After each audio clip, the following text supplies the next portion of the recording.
WARD dollar sign, nigga. NAYIMED. I don't know where the fuck to start. My name is Nayim Edwards. You know, you work so hard, you work so long, you grinding every day, you thinking of new shit to do, you thinking of how to stay fresh, you thinking of how to stay on top of everything you do, just for a motherfucker that you feel like you can trust, a motherfucker you think is your friend, to come and just every brick you laid down on your foundation just come through and just push your whole shit over. Like you ever see one of them videos where they had the gym and like the world's greatest domino stackers, and it's like you about to put your last domino down, or you put your last domino down and you looking at your work, and then somebody just come through and throw something in that bitch and knock all your dominoes down. What I'm talking about is the Cenat situation where a young lady was raped and was raped by his friends. She brought out all the proof. She did the complete due diligence. She did everything she was supposed to do. And because he didn't come out and denounce the friend or whatever the fuck, he didn't respond in time. Now, and it was his house and his event.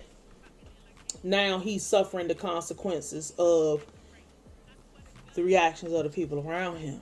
I'm not here to talk about the rape.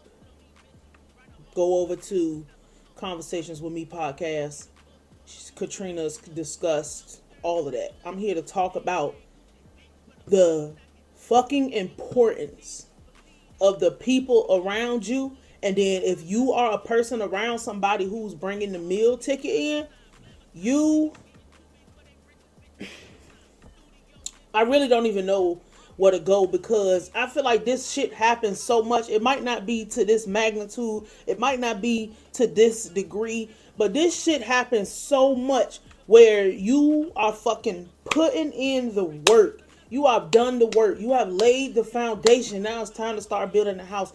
And somebody else's reckless actions causes a reaction in your life. Even if you don't have nothing to do with the bullshit that these people bring into your life.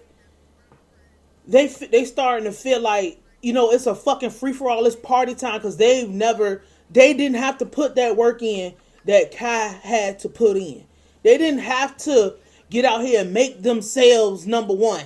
They didn't have to get out here and deal with public scrutiny, deal with people shitting on them, deal with people fucking them over, deal with people just attacking them constantly, deal with the overwhelming amount of love that you might have to adjust to and receive when you coming into shit. It's not always the bad stuff. Sometimes it's just learning how to adjust to being famous, learning how to adjust to being somebody that fucking matters. And it's not a job. Like when you make yourself something, you don't have to be an entertainer. You don't have to be nobody that is even relatively famous. When you make yourself something, the first thing that comes into your mind is you need to protect yourself and protect what you built at all costs, because nobody's going to appreciate your shit more than you are. I don't give a fuck what you've ever heard. I don't give a fuck what nobody ever told you. There's no amount of I love you a person can give you. There's no amount of support that you can get from anybody on the outside. Nobody's going to protect your shit better than you can. Point blank fucking period. And no matter what you do, every day that you wake up, you need to have in the forefront of your fucking mind that I am going to protect my greatest asset, which is me. Point blank period.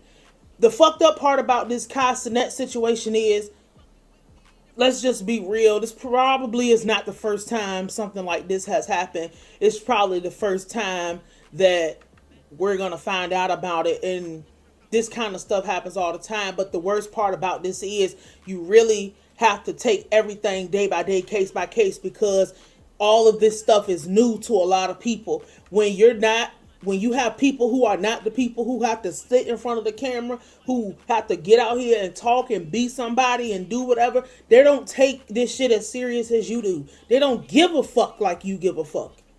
These niggas could care fucking less.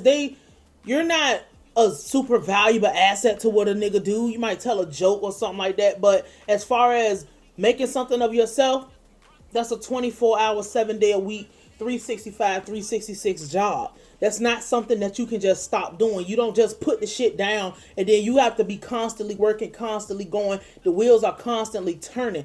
All these motherfuckers are gonna get is seeing you work, and if they got some sense about them, they'll be motivated. But seeing you work and seeing how you have to put in, and you think, oh, we're gonna have a good time, we're gonna turn up. This somebody I knew the whole time. This somebody I knew for this XYZ. You know, whatever that bullshit is, motherfuckers be talking about. They don't care. They only care about the good times. Because if they gave a fuck how you gave a fuck, they will be doing the work to make something of themselves. They will be doing the work to make it not look like you have a bunch of children that you have to feed.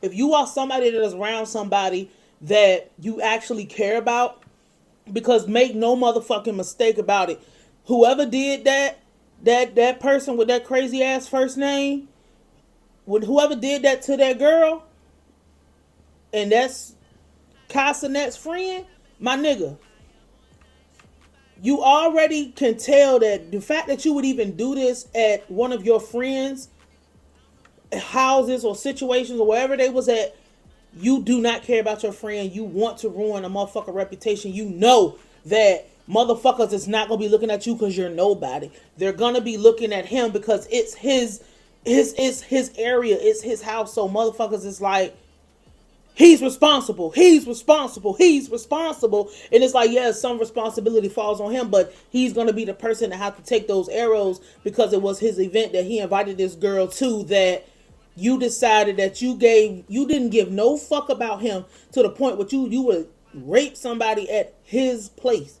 So you were already experiencing jealousy. You was already experiencing animosity. You was already experiencing something where you were possessed to the point where you felt like you had to just, nigga, fuck this. You knew what you was doing. There's no way you did not know what you was doing, especially that this girl got so much fucking proof out here about what the fuck was going on. But if you are a person that is around somebody and you actually give a fuck, you need to be, I'm sorry to say it, but you got to be moving like security.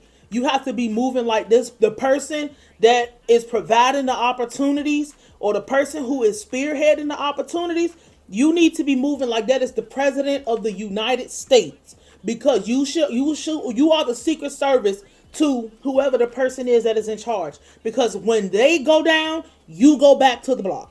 When they go down, you go back to wherever the fuck you was from. If they go down, you being attached to them, you're going down with them, and there's not going to be a life that you have. You're not going to be some anomaly. You're not going to be some person who just magically rises from the ashes of the crash and burning career of somebody who was carrying the whole movement that you was a part of. It doesn't work like that. People do not give a fuck about you. People do not give a fuck about your movement. People do not give a fuck about that shit. And if you got people, if you wanted the people around, you need to check people that's around. Point blank, period. It's not no, oh, I'm going to let it slide, I'm going to let this. No, you need to be a stand-up person. And if you're not a stand-up person, we know why you're around. You're around because you're waiting for a window of opportunity. Instead of walking through a door that a motherfucker might try to set you up with, you're waiting for a window of opportunity to climb in and be a cat burglar to somebody else's situation, because you just couldn't stand to see that shit. You just couldn't stand to be around. You was tired of being number two. You ain't want to be a nigga understudy. You didn't want to be a student of the person who spent years of their life coming up with a plan, had a motherfucking goal to do something greater than what anybody around y'all have ever fucking seen, just for one person's mistake. And this is the thing, because I could really sit here all night, because I've been thinking about this shit all fucking day. The people around you,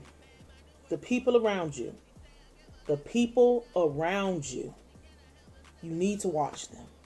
Point blank, period. Test everybody around you and test them fucking frequently. Run background checks on people. Go through people's social media. Go through motherfuckers' phones. See what niggas is on. Because if they not as serious as you, you won't have no business even fucking with them like that. But you have to know the people around you and know their character enough where if somebody comes out and says that somebody did something, you could automatically shoot that shit down. Like, no, they didn't do that. We're not believing that they didn't do that. But especially if a person comes out and they have so much proof about somebody around you, you need to whoop their ass and fucking denounce them. Point blank. Period. Fuck the bullshit. It don't even have to be whatever, because why is it so like it's the people around, like that's always gonna be a motherfucker downfall. You remember in American Gangster where it was the dude, he was smoking crack with the girl and then he shot her in the back in the street, and they weren't even out there looking for that nigga. They was out there for something else. That's how it always is. One person being selfish, you thinking, I done put in so much work, I done so much good, I done everything I could to make my movement the biggest movement that we got. Every person around me gets to enjoy the spoils of the war, which I was the general of this war. I led this team to fucking victory. People who don't even fucking deserve shit reap rewards and reap benefits from what I have done, just for somebody to make a selfish decision, a selfish move, a disgusting, despicable, just everything negative type of move, or one simple thing they do, and just bring your shit to a crash and halt and a crash and burn. Because no matter what, people are always gonna say that you are covering up and you are hiding a rapist. You are covering up and lying for a nigga. Oh, no, all niggas do is lie for each other and stick. Like, you have now fallen under that umbrella when all you had to do was say, I don't fuck with that shit. I'm not fucking with that shit. Ain't nothing against the law about saying I don't fuck with that shit and I ain't fucking with that shit. Niggas do too much of this. But they're not checking what's going on, because you think you're a rapper. You think you living your life like this. You think that everything is supposed to be like, oh my God, like you think because you're not the same type of star that a rapper is. A rapper might be able to get away with beating a bitch up. A nigga like you will not. Niggas that hang with niggas like you, like you hanging with niggas like that, is not gonna fare well with you, because we're not expecting that from you. We're not expecting that from the people around you. And we people that will be looking at you, you wouldn't expect somebody. We got this crazy thing where we just automatically assume because we like somebody and they might have a nice aura, a nice vibe to them, or a nice spirit to them. We assume that the people, because usually you are the company that you keep for the most part. The problem is having secrets and hiding shit. So like, we automatically assume that anybody that you would have around would be pretty, a decent person. The problem is when the skeleton falls out the closet, and now you have to come and you got to play cleanup and hope that you made it to the top of the mountain, and you better hope that this doesn't just completely crash and burn everything that you built, because one nigga decided that he did not give a fuck about you. And if you think this nigga gave a fuck about you, you need to think twice, because a nigga who give a fuck about you would not have you in no situation like this. There was no intro. There's no outro. We here. This is the type of time we on over here. I can't stand that shit, because it's like, bro, success always brings that wave of motherfuckers who niggas love. They love you when everybody's at the same spot. They love you when it ain't really much to, whatever. But remember, everybody always think about themselves and looking out for themselves. That's where it's at. That's where I'm at with it. I'm disgusted by this whole situation. I'm disgusted by niggas trying to take down somebody else's successful movement. That bothers me. Like, it really just puts me at a very uneasy place. I don't like that shit. I'm actually disgusted by this whole situation. And not so much with Kai, but not really. I'm not disgusted with Kai at all, but I'm disgusted with everybody around him who he thought he could trust.